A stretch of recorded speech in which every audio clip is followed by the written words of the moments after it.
Hi guys, ఈ రోజు మనం ఒక రాబరీ సినిమా చూడబోతున్నాం. రియల్ స్టోరీని బేస్ చేసుకుని తీశారు. ఈ సినిమా పేరు ఏ విస్కీ బండేట్. ఇది 2017లో రిలీజ్ అయింది. ఇది ఒక హంగేరీ సినిమా. వన్ లైనర్ ఏంటంటే, ఈ సినిమాలోని ఒక వ్యక్తి చిన్న వయసులోంచే చాలా కష్టాలు అనుభవిస్తాడు. ఆ కష్టాలను దాటుకుంటూ వెళ్లాలంటే మొదట చిన్న చిన్న దొంగతనాలు ప్రారంభిస్తాడు. ఆ తర్వాత బ్యాంకు, పోస్ట్ ఆఫీసులని సుమారుగా 27 దొంగతనాలు చేశాడు. పోలీసులకి చిక్కకుండా వాళ్లకు చుక్కలు చూపించాడు. ఇంతకీ అతడు 27 దొంగతనాలు ఎలా చేశాడు, చివరకు పోలీసులకు చిక్కాడా లేదా అనేదే ఈ సినిమా. ఇక ఆలస్యం చేయకుండా సినిమాలోకి వెళ్దామా? అంతకంటే ముందు వెల్కమ్ టు కళ్ళ ముందు కదిలే చిత్రాలు. సినిమా స్టార్టింగ్ లో ఒక వ్యక్తిని చూపించారు. ఇతడే ఈ సినిమా హీరో. ఎలాంటి హడావిడి లేకుండా ఒక బ్యాంకులోకి వెళ్ళాడు. గన్ చూపిస్తూ డబ్బు తీయన్రా అంటుంటాడు. ఇప్పుడు సీన్ కట్ చేసి హీరో చిన్న వయసులో జరిగిన ఫ్లాష్ బ్యాక్ ను చూపిస్తున్నారు. హీరో ఇప్పుడు దొంగతనాలు చేస్తున్నాడు కదా, దానికి అంకురం చిన్న వయసులోనే పడింది. చిన్న వయసులో బామ్మ దగ్గరే హీరో పెరిగాడు. హీరో కోరుకున్నదేది అతనికి దొరకలేదు. అందువల్ల అతనికి ఏదైనా ఒక వస్తువు నచ్చితే అప్పటి నుంచే దొంగతనం చేయడం ప్రారంభించేవాడు. ఇప్పుడు చర్చిలో ఏదో ఒక వస్తువు దొంగిలించాడు. అప్పుడు ఫాదర్ ఆ పిల్లోడిని బామ్మ దగ్గరికి తీసుకొచ్చి పిల్లాన్ని బాగా పెంచే పని చూడమ్మా అంటుంటాడు. ఇప్పుడు ఫ్లాష్ బ్యాక్ కట్ చేసి ప్రెజెంట్ చూపించారు. హంగేరీలోని జైల్లో హీరో ఉన్నాడు. ఇప్పుడు అతన్ని ఒక పోలీసు దగ్గరికి తీసుకెళ్లారు. అతడు హీరోని చూస్తూ, రేయ్ 6 సంవత్సరాల్లో 16 దొంగతనాలు చేశావు, అందువల్ల ఇప్పుడు జైల్లో ఉన్నావు. ఎందుకు ఈ రాబరీలు చేశావు? చేయడానికి కారణం ఏంటి అని అడుగుతున్నారు. నువ్వు చెప్తే నేను వాంగ్మూలం రాసుకుంటా అంటున్నాడు. ఆ కాపు మాట్లాడుతుంటే అతని మాటలు వినుకుంటూనే రూమ్ లో ఉన్న వైర్ ను ఇతడు చూస్తున్నాడు. ఆ వైర్ ఏంటి అని అడుగుతుంటే అది కంప్యూటర్ కోసం ఫిక్స్ చేయడానికి పెట్టిన వైర్ అని అతడు చెప్పాడు. ఇప్పుడు నీకు అది ముఖ్యమైన విషయమా? మొదట నీ కథ చెప్పరా అంటుంటాడు. హీరో ఇప్పుడు తన చిన్న వయసులో ఫ్లాష్ బ్యాక్ నుంచి ప్రారంభించాడు. హీరోకు ఐస్ హాకీ ఆడడం అంటే చాలా ఇష్టం. ఒకానొక సమయంలో మంచు పడుతుంటే హీరో ఒంటరిగా ఆ ఆట ఆడుకున్నాడు. ఇప్పుడు అతడు ఇంటికొచ్చి చూస్తే ఇప్పటి వరకు ప్రాణాలతో ఉన్న అతడి బామ్మ చనిపోయింది. ఇప్పటి వరకు హీరోను ఒంటరిగా వదిలేసిన హీరో వాళ్ళ నాన్న అక్కడ కూర్చుని ఉన్నాడు. బామ్మ చనిపోయింది, అందువల్ల నా ఇంటికి రారా అని తీసుకెళ్లాడు. ఇప్పుడు అతడు ఏమంటున్నాడంటే, నేను నిన్ను చూసుకోవడం చాలా కష్టం, అందువల్ల నిన్ను ఒక అంకుల్ దగ్గరికి పంపిస్తాను, అతడు నిన్ను చూసుకుంటాడని కొంచెం జాలి దయ లేకుండా బాబును అక్కడికి పంపించాడు. ఈ బాబును వాళ్ళు కూడా సరిగా చూసుకోలేకపోతున్నారు. సరే వచ్చేసాడు, ఇక చేసేదేముంది అని వాళ్ళు ఇతన్ని ఒక స్కూల్లో చేర్పించారు. హీరో అక్కడికి వెళ్లి ఊరికే ఉండకుండా లైబ్రరీలో ఒక బుక్ ను దొంగిలించి చేతివాటం ప్రదర్శించాడు. ఆ స్కూల్ ప్రిన్సిపల్ చాలా స్ట్రిక్ట్. ఈ వయసులోనే నువ్వు దొంగతనం చేస్తే ఇక పెద్ద పెరిగాక ఏమవుతావురా అని చెప్పి అతన్ని పోలీసులకు పట్టించాడు. అందువల్ల ఇతన్ని జూనైల్ సెల్ లో వేశారు. అక్కడ చూస్తే హీరో లాంటి చాలా పిల్లలు ఉన్నారు. అప్పుడు అక్కడ ఉన్న సీనియర్స్ హీరోను చాలా అవమానపరుస్తారు. అప్పుడు అక్కడున్న పిల్లలకు ఆర్మీ ట్రైనింగ్ ఇస్తున్నారు, చాలా కష్టపెట్టి ఇస్తుంటారు. దీనంతటికీ కారణం ఏంటంటే, ఆ దేశాన్ని పాలించే నికోలస్ అనే పాలకుడు. సుమారుగా అతడు హిట్లర్ లాంటి వాడు. కొన్ని సంవత్సరాల తర్వాత హీరో పెద్దవాడయ్యాడు. హీరోకు ఆర్మీ ట్రైనింగ్ ఇచ్చి అక్కడే హీరోకు పని కూడా ఇచ్చారు. ఒక రోజు అక్కడి నుంచి 2 వ్యక్తులు తప్పించుకోవాలని చూశారు. మొదట హీరో వాళ్ళను షూట్ చేయాలని అనుకున్నాడు. కానీ హీరో ఇక్కడ ఎంత కష్టపడుతున్నాడు, అతనిలాగే వాళ్ళు కూడా కష్టపడుతున్నారు కదా, అందువల్ల కాల్చాలనుకున్న హీరో ట్రిగ్గర్ లోంచి చేయి తీసేశాడు. ఇతడు వాళ్ళను వదిలేసినా కూడా ఆ ఇద్దరిని ఎవరో బుల్లెట్స్ తో కాల్చేశారు. ఎవర్రా అని చూస్తే ఈ ప్రాంతంలో ఉన్న హెడ్ అక్కడికి వచ్చి తప్పించుకుంటున్న వారిని షూట్ చేశాడు. ఇదంతా చూసి హీరో భరించలేకపోతున్నాడు. మేము కష్టాన్నంతా భరించి వాళ్ళు చెప్పినట్లు చేస్తున్నాం, ఏదో అలా వాళ్ళు తప్పించుకుంటున్నారు, దానికి వీళ్ళు చంపేస్తారా అనుకుంటున్నాడు. ఇక్కడ ఉంటే నా పరిస్థితి కూడా ఇదే, ఇకపై ఇక్కడ ఉండకూడదురా సామి అనుకున్నాడు. రాత్రికి రాత్రే అక్కడి నుంచి ఎస్కేప్ అయ్యాడు. ఈ దేశం నుంచి ఇంకో దేశానికి ట్రైన్ వెళ్తోంది. ఆ ట్రైన్ కింద దాచుకున్నాడు. బార్డర్ క్రాస్ అవడానికి ట్రైన్ అక్కడ ఆగింది. 2 సెక్యూరిటీస్ పేపర్స్ అన్ని కరెక్ట్ గా ఉన్నాయా అని చెక్ చేస్తున్నారు. అయ్యయ్యో దొరికిపోతానా అని హీరో చాలా భయపడుతున్నాడు. ఈ క్రమంలో ఆ 2 సెక్యూరిటీలు హీరోను చూడనే లేదు. ఎలాగోలా చేసి ఆ ట్రైన్ ఇప్పుడు హంగేరీకి వచ్చింది. ఇక హంగేరీలోనే హీరో ఉంటున్నాడు. కొత్తగా ఒక ఊరికి వెళ్ళాడు. తినడానికి తిండి, ఉండడానికి చోటు ఉండాలి కదా. హీరోకు చిన్న వయసులోంచి ఐస్ హాకీ ఆడుకోవడం అంటే ఇష్టం కదా, అందువల్ల హంగేరీలో ఉన్న ఒక ఐస్ హాకీ టీమ్ లో చేరాలని అనుకుంటాడు. తనను గోల్ కీపర్ గా పరిచయం చేసుకుంటున్నాడు. నిజంగానే ఇతనికి ఆడొచ్చా లేదా అని చెక్ చేస్తున్నారు. అప్పుడు టీం యొక్క కోచ్ హీరోకు ఒక టెస్ట్ పెట్టాడు. హీరో ఒక్క గోల్ ను కూడా ఆపలేకపోతున్నాడు. అప్పుడు కోప్పడిన కోచ్ ఒంటరిగా ఉన్న హీరో దగ్గరికి వెళ్ళాడు. ఏరా, నీకు ఆడడమే తెలియట్లేదు, కానీ ఆడొచ్చని చెప్పావు. సరే, నువ్వెక్కడి నుంచి వచ్చానని చెప్పావు? ట్రాన్సిల్వేనియా అనే ఊరు నుంచి వచ్చినట్టు చెప్పావు. అక్కడే మా నాన్న పుట్టాడు. ఆయన కోసమైనా నీకేదైనా చేస్తా అంటున్నాడు. ప్రతిరోజు ఇక్కడికి వచ్చి శిక్షణ తీసుకో, అంతేకాదు ఈ ప్రాంతాన్ని క్లీన్ గా నువ్వే పెట్టాలి అంటుంటాడు. అందువల్ల జీతం అంటూ నీకు ఎంతో కొంత ఇస్తాను. నువ్వు ఉండడానికి చోటు కావాలి కదా, నాకు సొంతమైన ఒక స్థలం ఉంది, అక్కడ నువ్వు ఉండు, కానీ కొన్ని రోజులు మాత్రమే. ఆ తర్వాత నువ్వు ఏదైనా పని చూసుకుని వెళ్ళాలి అంటాడు. ఆ తర్వాత ఐస్ హాకీ బాగా ట్రైనింగ్ తీసుకున్న హీరో టీమ్ ప్లేయర్స్ తో కూడా బాగా మెలుగుతున్నాడు. ఒక రోజు ప్లేయర్స్ అంతా ఒక పబ్బుకు వెళ్లి చాలా హ్యాపీగా తాగుతున్నారు. ఇక్కడే హీరో యొక్క జీవితమే మారిపోయే సంఘటన జరిగింది. ఇక్కడ అందమైన ఒక అమ్మాయిని చూశాడు. చూడగానే ప్రేమలో పడ్డాడు. ఫ్రెండ్స్ ఉన్నారని కూడా ఆలోచించకుండా ఆ అమ్మాయిని ఫాలో అవుతూ వెళ్ళాడు. ఏమండి, మీ పార్ట్నర్ మీరు ఒక వస్తువును దొంగిలించి తీసుకెళ్తున్నారు, ఇదంతా ఏంటండి అని సంబంధమే లేకుండా మాట్లాడుతున్నాడు. ఆ అమ్మాయికి ఏమి అర్థం కావలేదు. ఈమె ఈ సినిమా హీరోయిన్. అప్పుడు ఏమీ అర్థం కాకుండా ఏంటండి ఏం మాట్లాడుతున్నారు మీరు అని అంటోంది. అదే చెప్తున్నానండి, వెళ్ళేటప్పుడు మీరు నా హృదయాన్ని దొంగిలించారు. వెళ్లే ముందు మీ పేరైనా కాస్త చెప్పండి అంటుంటాడు. ఇంకోసారి మీట్ అయితే నా పేరు చెప్తా అని ఆ అమ్మాయి ట్రైన్ ఎక్కి వెళ్ళింది. నేను అవకాశం కోసం ఎదురు చూడను, అవకాశం సృష్టించుకునే వాడిని అని అనుకుంటున్న హీరో ట్రైన్ ఇంకో స్టేషన్ లో ఆగడానికి ముందే ఇతడు రన్నింగ్ లో వెళ్లి ఆ స్టేషన్ లో ఆగాడు. ఇప్పుడు ఆ అమ్మాయి ఇంప్రెస్ అయిపోయింది. ఫ్లాష్ బ్యాక్ కట్ చేసి ప్రెజెంట్ చూపించారు. అప్పుడు ఆ కాప్, ఏంటయ్యా నువ్వు అనుకున్నట్లు అంతా బాగానే జరుగుతుంది కదా, ఆ తర్వాత నువ్వు దొంగిలించాలని ఎందుకు నిర్ణయించుకున్నావు అని అంటుంటాడు.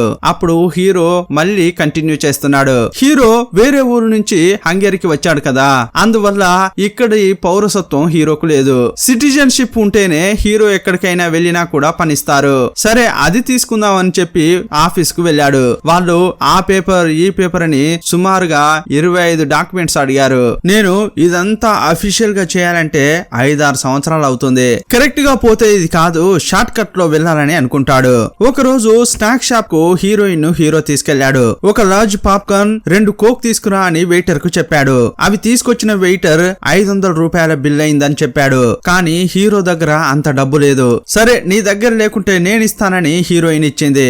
అప్పుడు హీరో ఒక అమ్మాయిని బయటకి తీసుకొచ్చి ఆమెకు ఏమీ కొనివ్వలేకపోతున్నానే అనుకుంటున్నాడు. పౌరసత్వం తీసుకుని పనికి పోతేనే తనకంతా బాగుంటుందని అనుకుంటున్నాడు. అప్పుడు టీం ప్లేయర్ తో ఏమంటున్నాడంటే, రేయ్, మినిస్టర్ ఆఫీస్ లో నీకు ఒకరు తెలుసు అని చెప్పావు కదా, కొంచెం అతన్ని నాకు రిఫర్ చేయవా, నాకు సిటిజన్షిప్ కావాలి అంటాడు.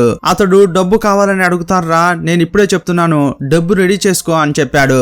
ఇంకో టీం ప్లేయర్ దగ్గర హీరో డబ్బు అప్పుగా తీసుకున్నాడు. ఆ డబ్బు తీసుకుని మినిస్టర్ ఆఫీస్ లో ఒక అతడు పనిచేస్తున్నట్లు చెప్పాం కదా, అతనికి డబ్బిచ్చాడు. అతడు అడిగింది కాకుండా కొంచెం తక్కువ డబ్బిచ్చాడు. ఏంటయ్యా, నేను అడిగినంత కాకుండా చాలా తక్కువ ఇచ్చావేంటి, మిగిలిన డబ్బు కూడా తీసుకురా అని చెప్పి ఇప్పుడు హీరో ఇచ్చిన డబ్బును కూడా తీసుకుని వెళ్ళాడు. సరే, అతడు ఏదైనా హెల్ప్ చేస్తాడేమోనని చెప్పి ఇంటికొచ్చిన హీరో టీవీ చూస్తున్నాడు. మొదట్లో నికోలస్ అనే అతడు రోమేనియాను పాలించాడు. హిట్లర్ లాగా పాలించాడని చెప్పుకున్నాం కదా, అతడు ఇప్పుడు చనిపోయాడు. అతడు చనిపోయాడని ఆ దేశ ప్రజలు సెలబ్రేట్ చేసుకుంటున్నారు. ఇదంతా టీవీలో చూసిన హీరో ఆ గవర్నమెంట్ ఎంప్లాయీ ఎలాగోలా చేసి నాకు సాయం చేస్తాడని ఆశతో ఉన్నాడు. మధ్యలో కాల్ చేస్తున్నాడు, కానీ అతడు ఫోన్ అయితే తీయట్లేదు. ఈ మధ్యలో హీరో ఒకతని దగ్గర డబ్బు అప్పు తీసుకున్నాడు కదా, అతడు వేరే నా డబ్బు ఇవ్వరా అని అతన్ని హింసించేవాడు. ఒకానొక సమయంలో ఇతడు పట్టరనంత కోపంలో గవర్నమెంట్ ఆఫీసర్ ఉంటాడు కదా, అతని ఆఫీస్ కే వెళ్ళాడు.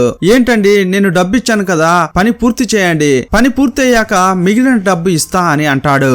అప్పుడు అతనికి కోపం వచ్చి, ఎంత ధైర్యం ఉంటే నా ఆఫీస్ కి వచ్చి నన్ను బెదిరిస్తావా, ఇంకోసారి ఇక్కడికి వచ్చావంటే నిన్ను ఈ దేశంలోనే లేకుండా చేస్తానని బెదిరిస్తాడు. సరే, ఇప్పుడు పని దొరకట్లేదు, ఇక ప్రేమలోనైనా బిజీగా ఉందామని చెప్పి హీరోయిన్ ఇంటికి వెళ్ళాడు.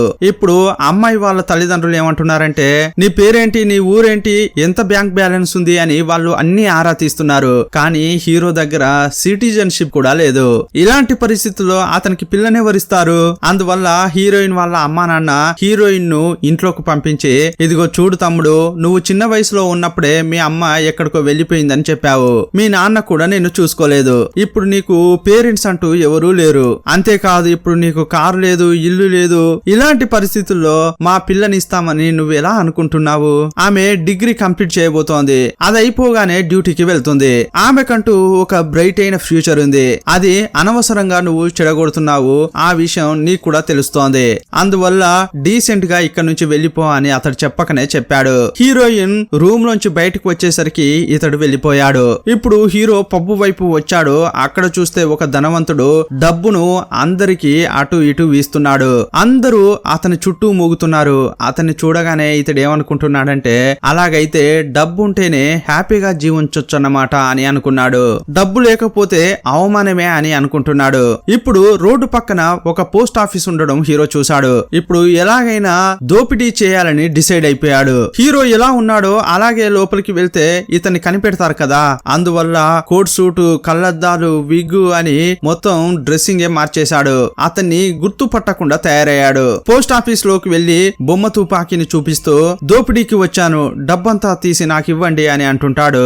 లోపలున్న ఇద్దరు హీరోను అసలు పట్టించుకోలేదు. ఏంటి అసలు మీకు భయమే లేదా అని చెప్పి వాళ్ళిద్దరిని తీసుకెళ్లి ఒక రూమ్ లో బంధించాడు. ఆ తర్వాత పోస్ట్ ఆఫీస్ లో ఉన్న డబ్బంతా తీసుకుని ఏమీ తెలియనట్లు బయటకు వచ్చాడు.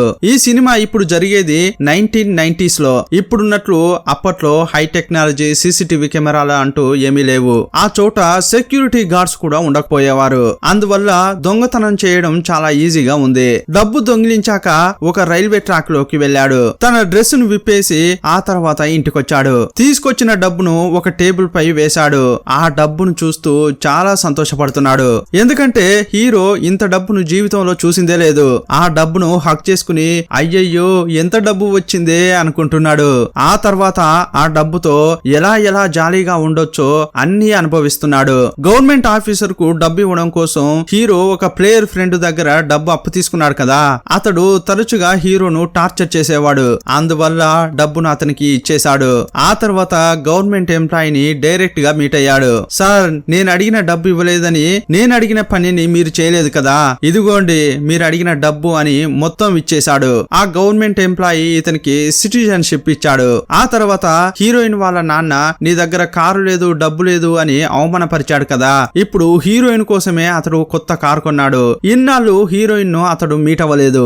ఎప్పుడైతే వాళ్ళ ఇంట్లోంచి కోప్పడి వచ్చాడో ఆ తర్వాత ఇప్పుడే ఆమెను మీట్ అవుతున్నాడు. ఇలా మీట్ అయ్యేటప్పుడు హీరోయిన్ తో ఒక అబ్బాయి ఉండడం గమనించాడు.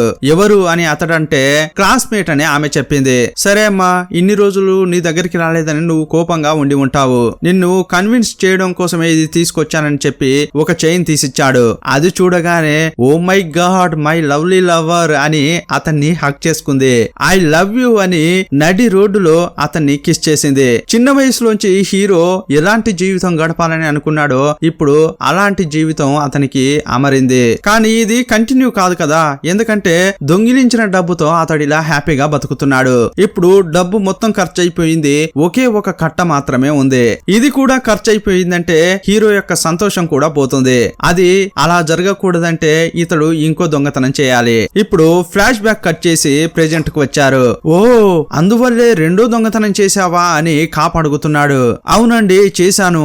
మీరు అనుకుంటున్నారు నేను 16 రాబరీలు చేశానని. 16 కాదు, 27 రాబరీలు చేశాను. అందులో 26 సక్సెస్. ఫెయిల్ అయిన ఒక్కదాంతోనే మీకు దొరికిపోయా అని హీరో చెప్తున్నాడు. మళ్ళీ స్టోరీ ఫ్లాష్ బ్యాక్ కు వెళ్ళింది. రెండో దొంగతనం చేద్దామని ఒక పోస్ట్ ఆఫీస్ కు వెళ్ళాడు హీరో. డబ్బు దొంగిలించి బయటకు వచ్చినప్పుడు రోడ్డు దగ్గర ఉన్న ఒక వ్యక్తి చూశాడు. రే, డబ్బు దొంగిలించి పారిపోతున్నావా? వస్తున్నాన్రా నీ వెంటే అని అతడు ఫాలో అవుతున్నాడు. అప్పుడు హీరోను ఒక కారు ఢీ కొట్టింది. అయినా కూడా అలాగే ఉండలేడు కదా, వెంటనే లేచి వెళ్లిపోతున్నాడు. ఇతడు వెళ్తుంటే ఆ వ్యక్తి ఇతన్ని ఫాలో అవుతూనే వస్తున్నాడు. చివరగా హీరో డబ్బుతో పాటు నీటిలో దూకాడు. ఇప్పుడు హీరోను ఫాలో అవుతూ వచ్చిన వాడు ఫాలో కాలేకపోయాడు. ఎవరి దగ్గర? నా దగ్గర నీ ఆటలు అని హీరో వెటకారంగా అంటుంటాడు. ఇప్పుడు తప్పించుకున్నాడు. రెండో దొంగతనం కూడా సక్సెస్. ఇప్పుడు ఇతడు దొంగతనంలో మునిగిపోయాడు. అందువల్ల కంటిన్యూగా దొంగతనాలు చేసుకుంటూనే వెళ్తున్నాడు. ఈ 2 దొంగతనాలు సక్సెస్ కావడంతో ఇక చాలా దొంగతనాలు బ్యాంకులో, పోస్ట్ ఆఫీసుల్లో చేస్తున్నాడు. ఒక్కో చోటుకు ఒక్కో గెటప్ లో వెళ్తున్నాడు. ఇప్పుడు ఫ్లాష్ బ్యాక్ కట్ చేసి ప్రెజెంట్ చూపించారు. రే, ఎవర్రా నువ్వు? ఇన్ని దొంగతనాలు దొంగతనాలు చేసి అంత డబ్బును ఖర్చు చేస్తున్నావు. నువ్వు ఈ ఊర్లో ఉండేదే కొన్ని రోజులు, దొంగతనం చేసుకుంటూ వేరే ఊరికి వెళ్తున్నావు.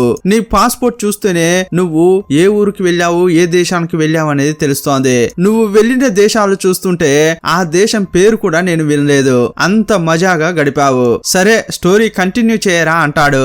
మళ్ళీ హీరో ఫ్లాష్ బ్యాక్ చెప్తున్నాడు. ఒకవైపు హీరో దొంగతనాలు చేస్తున్న క్రమంలో ఇంకోవైపు ఐస్ హాకీ కోచ్ ఉంటాడు కదా, అతని కొడుకు హీరోకు పరిచయం ఏర్పడింది. ఒక బార్ లోకి వెళ్లిన హీరో ఇప్పుడు వోడ్కా కావాలని అడిగాడు. అదే టైంలో బార్ లో ఉన్న టీవీలో హీరో యొక్క న్యూసే వస్తోంది. ఇప్పటి వరకు హీరో చాలా దొంగతనాలు చేశాడు. ఒక్కో దొంగతనానికి ఒక్కో గెటప్ లో వెళ్లడం వల్ల నిజంగా అతడు ఇలాగే ఉంటాడు, అతని పేరు ఇది అని పబ్లిక్ ఎవరికీ తెలియదు. హీరో మందు కొట్టిన తర్వాతే ఒక్కో దొంగతనానికి వెళ్తుంటాడు. దొంగతనం చేసిన చోట హెవీగా మందు స్మెల్ వస్తుంటుంది. ఇప్పుడు హీరో పేరు పోలీసులకు తెలియదు కదా, అందువల్ల హీరోకు విస్కీ పండిట్ అని పేరు పెట్టారు. ఇది చూసి హీరో ఆశ్చర్యపోతున్నాడు. కొంతసేపటి క్రితం హీరో వోడ్కాను ఆర్డర్ చేశాడు. పోలీసులు తనకు విస్కీ పండిట్ అని పేరు పెట్టారు. ఎందుకు వేరే బ్రాండ్ ట్రై చేయాలి, ఇకపై విస్కీనే తాగుతా అనుకుంటున్నాడు. ఇప్పుడు వోడ్కాను క్యాన్సిల్ చేసి విస్కీని ఆర్డర్ చేశాడు. ఒకవైపు దొంగతనాలు, ఇంకోవైపు హీరోయిన్ తో జాలీగా గడుపుతున్నాడు. ఒకరోజు ఐస్ హాకీ ఆడేటప్పుడు ఆపోజిట్ టీమ్ తో గొడవ జరుగుతోంది. ఈ గొడవలో హీరోకు సపోర్ట్ గా కోచ్ కొడుకుంటాడు కదా, అతడు సపోర్ట్ వచ్చాడు. అందువల్ల వీరిద్దరి మధ్య స్నేహం బాగా పెరిగింది. ఒకానొక రోజు హీరో ఏం చేస్తున్నాడనేది ఫ్రెండ్ కు చెప్పాడు. నేను ఒక పెద్ద బ్యాంకును రాబరీ చేయాలని ప్లాన్ వేసుకుంటున్నాను, కానీ ఒంటరిగా నేను చేయలేను. ఎవరైనా నాతో పాటు ఉంటే డోర్ దగ్గర ఎవరైనా వస్తున్నారా లేదా అనేది చెప్పడానికి వీలుగా ఉంటుంది. నాతో ఉండడానికి ఒప్పుకుంటావా అని హీరో అడిగాడు. హీరో చెప్పగానే అతడు కూడా ఒప్పుకున్నాడు. మరుసటి రోజే హీరో, కోచ్ అబ్బాయి ఇద్దరు కలిసి బ్యాంక్ రాబరీకి వెళ్లారు. ఇద్దరు చేతుల్లో గన్లు ఉండడం వల్ల ఎంప్లాయీస్ భయపడిపోయి డబ్బును వీళ్ళ చేతిలో పెట్టారు. దొంగతనం చేశాక అక్కడ ఒక విస్కీ బాటిల్ పెట్టి వీళ్ళు ఎస్కేప్ అయ్యారు. అంతా బాగానే జరుగుతోంది. కొన్ని రోజుల తర్వాత ఈ కోచ్ వాళ్ళ కొడుకు ఫ్రెండ్స్ తో ఏదో గన్ లాగా చూపిస్తూ చెప్తున్నాడు. ఇది దూరంగా చూసిన హీరో మనం దొంగతనం చేసిన విషయమే చెప్తున్నాడా ఏంటి అనుకుంటున్నాడు. అతని గల్లా పట్టుకుని రేయ్ మనం ఏమేం చేసావో చెప్తున్నావా అంటున్నాడు. రేయ్ నేను దాని గురించి చెప్పలేదు, వేరే చెప్పాన్రా అని అతడు అంటాడు. అతడు చెప్పింది హీరో కూడా నమ్మాడు. నెక్స్ట్ ఒక బ్యాంక్ లో రాబరీ చేద్దామని చెప్పి ఆ బ్యాంకు లో 2 రోజుల పాటు రెక్కీ చేశారు. ఒక రోజు దొంగతనం కోసం అందులోకి వెళ్లారు. లోపలికి వెళ్ళగానే సీసీటీవీ కెమెరాలను పగలగొట్టారు. చేతిలో ఉన్న గన్నులు చూపిస్తూ ఎంప్లాయీస్ ను బెదిరిస్తున్నారు. ఇప్పుడే హీరోకు ఒక అనుకోని సంఘటన ఎదురైంది. బ్యాంకు బయట కొంతమంది లేబర్స్ పనిచేస్తున్నారు. అది చూడకుండా హీరో బ్యాంకు లోపలికి వెళ్ళాడు. ఇప్పుడు అద్దం గుండా ఇద్దరు దొంగలు లోపల రాబరీకి వచ్చారని వాళ్ళు చూశారు. ఇప్పుడు వాళ్ళు పోలీసులకు ఇన్ఫార్మ్ చేసి పోలీసులు వచ్చేలోగా వీళ్ళు దొంగతనం చేయాలి. కానీ డబ్బున్న లాకర్ రూమ్ క్లోజ్ అయింది. ఇప్పుడు బ్యాంకు మేనేజర్ ను పట్టుకుని మర్యాదగా అది ఓపెన్ చేయి అని అంటున్నారు. అప్పుడు అతడు చాలా బతిమిలాడుతున్నాడు. అయ్యయ్యో నేను ఈ బ్యాంకు యొక్క మేనేజర్ ని, ఇప్పుడు గానీ అది ఓపెన్ చేశానంటే నా ఉద్యోగం పోతుంది. ఇప్పుడు నేను రోడ్డుపై బిచ్చమే ఎత్తుకోవాలి, నాకు వేరే దారి లేదు, నన్ను వదిలేయండి అంటున్నాడు. సరే నువ్వు వెళ్ళరా అని చెప్పి క్యాష్ కౌంటర్ లో చూశాడు. అక్కడ కొంత డబ్బుంది. అది తీసుకుని హీరో, ఆ కోచ్ కొడుకు ఇద్దరు బ్యాంకు బయటకు వచ్చారు. ఇప్పుడు బ్యాంకులో ఉన్న చాలా మంది వీళ్ళను వెంబడిస్తున్నారు. ఇద్దరు వేరే పరిగెత్తుతున్నారు. ఇప్పుడు హీరోను మాత్రమే చాలా మంది ఫాలో అవుతున్నారు. ఇది చాలదన్నట్లు పోలీసులు కూడా వచ్చారు. ఇప్పుడు దాని మధ్యలో గన్ చూపించి ఒక కార్ తీసుకున్నాడు హీరో. ఎలాగోలా తప్పించుకోవాలని చూస్తున్నాడు. ఈ క్రమంలో హీరో యొక్క కార్ కు యాక్సిడెంట్ కూడా అయింది. కానీ ఎంత ట్రై చేసినా కూడా అందరికి చుక్కలు చూపించి హీరో తప్పించుకున్నాడు. పెద్ద పెద్ద గాయాలతో హీరో ఇంటికి వచ్చాడు. శరీరంపై గుచ్చుకున్న అద్దాలను తీస్తున్నాడు. అప్పుడే హీరోయిన్ లోపలికి వస్తోంది. ఈమెను రమ్మని చెప్పింది హీరోనే. వస్తే ఈమె హెల్ప్ చేస్తుందని పిలిచాడు. రాగానే దొంగతనం చేసి తీసుకొచ్చాడు కదా, ఆ డబ్బును ఒక బ్యాగులో పెట్టి నీ దగ్గర పెట్టుకో అని ఆమెకిచ్చాడు. అంత డబ్బును చూసి ఈమె షాక్ అయిపోయింది. ఇంత డబ్బు ఎలా వచ్చింది అని ఆమె ఆలోచిస్తుంటే ఫ్లాష్ బ్యాక్ కట్ చేసి ప్రెజెంట్ చూపించారు. అప్పుడు ఆ కాపీ ఏమంటున్నాడంటే, నువ్వు చెప్పిన కథ అంతా బాగానే ఉంది. నువ్వు చివరిసారిగా ఒక రాబరీ చేశావు కదా, సెప్టెంబర్ 27, 1999లో చేశావు. ఆ రాబరీలో నువ్వు ఒక బ్యాంక్ ఎంప్లాయీని కొట్టినట్లు, అంతేకాదు నువ్వు తప్పించుకుంటున్న క్రమంలో పట్టుకోవడానికి వచ్చిన పోలీసులను చంపడానికి ప్రయత్నించినట్లు నీపై కేసు నమోదైంది. దీని గురించి ఏం చెప్తావు అని ఆ కాప్ అడుగుతున్నాడు. సార్ ఇదంతా చాలా అన్యాయం. నేను చేసిన 27 రాబరీల్లో కూడా ఎవరిని గాయపరిచింది లేదు, అనవసరంగా నాపై నిందలు వేయకండి అంటుంటాడు. ఇప్పుడు ప్రెజెంట్ కట్ చేసి ఫ్లాష్ బ్యాక్ కు వెళ్లారు. ఒక దొంగతనం నుంచి ఎలాగోలా చేసి హీరో ఆ కోచ్ అబ్బాయి తప్పించుకున్నారు కదా. ఆ తర్వాత కోచ్ కొడుకును విడిగా పిలిచిన హీరో, ఇకపై మనం చేయబోయే దొంగతనంలో ఎవరైనా ఒకరు చిక్కారనుకో ఇంకొకరి గురించి 3 గంటల వరకు నోరు తెరవకూడదు. అప్పుడే దొరకకుండా పారిపోయిన వ్యక్తి బార్డర్ క్రాస్ చేయగలడు. ఇదంతా అర్థమైందా అని అతనితో అంటుంటే అతడు కూడా సరేనని చెప్పాడు. నెక్స్ట్ రాబరీ చేద్దామని ఒక బ్యాంక్ లోపలికి వెళ్లారు. మొదట ఆ సెక్యూరిటీని చూసి బ్యాంకును లాక్ చేయమని చెప్పారు. ఆ కీని హీరోనే దగ్గర పెట్టుకున్నాడు. హీరో రాబరీ చేసి బయటకు వచ్చి చూస్తే ఆ కీ తన పాకెట్ లో లేదు. ఆ కీని లాకర్ రూమ్ లోనే పెట్టాడు. ఇప్పుడు తలుపులు తెరవడానికి హీరో అవస్థ పడుతున్న క్రమంలో పోలీసులు వచ్చారు. లోపల నుంచి తప్పించుకోవాలని చెప్పి ఒక డోర్ ను వాళ్ళు షూట్ చేశారు. అక్కడి నుంచి తప్పించుకుని వాళ్ళు కార్ ఎక్కి పారిపోయారు. దీని గురించే ఈ కాపు ప్రెజెంట్ లో హీరోతో చెప్తున్నాడు. నిన్ను పట్టుకోవడానికి వచ్చిన పోలీస్ ఆఫీసర్లను నువ్వు షూట్ చేయడానికి ప్రయత్నించావని అంటున్నాడు. యాక్చువల్ గా హీరో ట్రై చేసింది డోర్ పగలగొట్టడానికి మాత్రమే. హీరోపై వాళ్ళు తప్పుగా కేసు పెట్టారు. ఇప్పుడు టాక్సీలో హీరో కోచ్ కొడుకు వెళ్తున్నారు కదా. ఆ టాక్సీ డ్రైవర్ ఎవర్రా అని చూస్తే ఇప్పుడే మనకు ఒక పెద్ద షాక్ ఇచ్చారు. ఎవరైతే టాక్సీని నడుపుతున్నారో అతడే ఒరిజినల్ విస్కీ బండిట్. అతనే ఇప్పుడు సినిమాగా మనం చూస్తున్నాం. అతడు గెస్ట్ రోల్ చేశాడు. ఇప్పుడు టాక్సీలో వీళ్ళు వెళ్తున్న క్రమంలో దాని మధ్యలో పోలీసులు ఒక్కో కారును చెక్ చేస్తున్నారు. వీళ్ళకి చిక్కితే ఇక పని అయిపోయినట్లే అని హీరోకి తెలుసు కదా. ఇప్పుడు టాక్సీ దిగి వీరిద్దరూ పరిగెత్తుతున్నారు. హీరో ఎలాగోలా చేసి తప్పించుకున్నాడు. కానీ కోచ్ కొడుకు పోలీసులకు చిక్కాడు. ఆల్రెడీ హీరో అతనికి చెప్పాడు కదా 3 గంటల వరకు నువ్వు నోరు తెరవద్దని చెప్పాడు. ఎలాగో అతడు నోరు తెరవడు. ఆ లోపు బార్డర్ నుంచి ఎస్కేప్ కావాలని హీరో అనుకుంటున్నాడు. ఇంటికి వెళ్లిన హీరో తన వల్ల అయినంత డబ్బు తీసుకున్నాడు. అలాగే డాగును తీసుకున్నాడు. కార్ తీసుకుని బార్డర్ క్రాస్ అవ్వాలని వెళ్తున్నాడు. ఇంకోవైపు కోచ్ కొడుకును విచారించడానికి ఈ కాపే విచారిస్తున్నాడు. వాళ్ళు ఎన్నో విధాలుగా నిజం చెప్పించడానికి ట్రై చేస్తున్నారు. కానీ ఇతడు నోరు తెరవట్లేదు. రేయ్, నీతో పాటు ఇంకొకడు ఉన్నాడనేది నాకు బాగా తెలుసు. అతని గురించి చెప్తే నీకే మంచిది, ఎందుకు చెప్పట్లేదు అని అడుగుతున్నాడు. అప్పుడు కోచ్ కొడుకు ఒకే ఒకటి అడుగుతున్నాడు, ఇప్పుడు టైం ఎంత అని. దీన్ని బట్టి ఈ కాప్కు ఒక విషయం అర్థమైపోయింది. టైం ను బేస్ చేసుకుని వీడు మనతో ఒక గేమ్ ప్లే చేస్తున్నాడనేది అతనికి అర్థమైపోయింది. మనల్ని మోసం చేయాలనుకుంటున్న వీడిని మోసం చేయాలని అనుకున్నారు. కోచ్ కొడుకును ఒక చీకటి రూమ్ లో బంధించారు. మిగతా 2 పోలీసులతో ఏమంటున్నాడంటే వీడు టైం ను బట్టి మనతో ఆడుకోవాలనుకుంటున్నాడు. మీరేం చేస్తారంటే పక్క రూమ్ లో ఉన్న గడియారంలో 2 గంటలు ఎక్కువ పెట్టండి. ఇప్పుడు వీడు చీకటి రూమ్ లో ఉండడం వల్ల 15 నిమిషాలున్నా కూడా 15 గంటల్లా అనిపిస్తుంది. అందువల్ల టైం ను కరెక్ట్ గా అతడు కనిపెట్టలేడు. వాణ్ణి మనం మోసం చేద్దామని గడియారంలో 2 గంటలు ఎక్కువ టైం పెట్టి ఆ తర్వాత అతన్ని ఆ రూమ్ కు తీసుకెళ్లారు. ఎప్పుడు చూసినా టైం అని అడుగుతున్నావు కదా, ఇదే టైం అని తప్పనే టైం చూపిస్తున్నారు. ఇతడు 3 గంటలు అయిపోయిందని అనుకుని నిజం చెప్పాడు. హీరో యొక్క పేరు చెప్పాడు. అదే టైంలో హీరో బార్డర్ దాటడానికి తన ఐడి చూపిస్తున్నాడు. ఇప్పుడు హీరో యొక్క పేరు తెలిసిపోయింది కదా. అందువల్ల ఒక్కో బార్డర్ దగ్గర కూడా హీరో యొక్క పేరును పాస్ చేశారు.